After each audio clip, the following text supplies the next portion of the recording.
এই দেশের মতনই শেখ হাসিনার মতন সরকার এই দেশে দরকার। শেখ হাসিনারে চাই। শেখ হাসিনাকে বাংলাদেশে আনতে যদি আপনার জীবন দিতে হয় তাও দিবেন? হ্যাঁ দিব।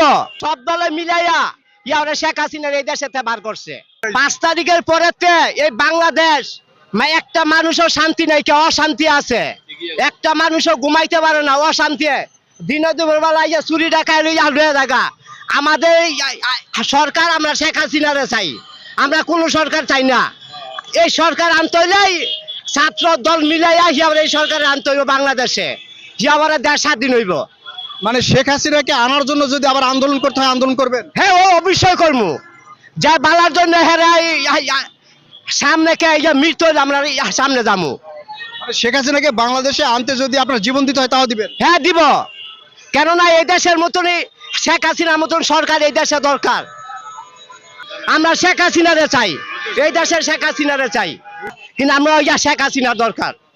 আপনি বলছেন যে শেখ হাসিনাকে বাংলাদেশে আবার চাচ্ছেন, তার মানে যে আন্দোলনটা হয়েছে এটা ভুল করা হয়েছে? সেটা আমরা জানি না, কিন্তু আমরা বাংলাদেশে শেখ হাসিনার দরকার। 5 তারিখে যে ক্ষতি হয়েছে 100 বছরও এটা পূরণ হবে না, 100 বছরও পূরণ হবে না। এখন এই যে আওয়ামী লীগের লোকজন যদি এখন রাস্তায় নেমে শেখ হাসিনাকে আবার ফেরত আনার চেষ্টা করে, তখন আপনারা তাদের সাথে যোগ দিবেন? হ্যাঁ অবশ্যই আমরা যাবো, আমরা অবশ্যই যাবো। আমরা ডাকলে নিজের ইচ্ছাই করে আমরা যাবো এই জনগণের সামনে। শেখ হাসিনা সুন্দর করে একটা দেশে গুছাইছিল, এই দেশটার তছনছ বানাই দিছে 5 তারিখ।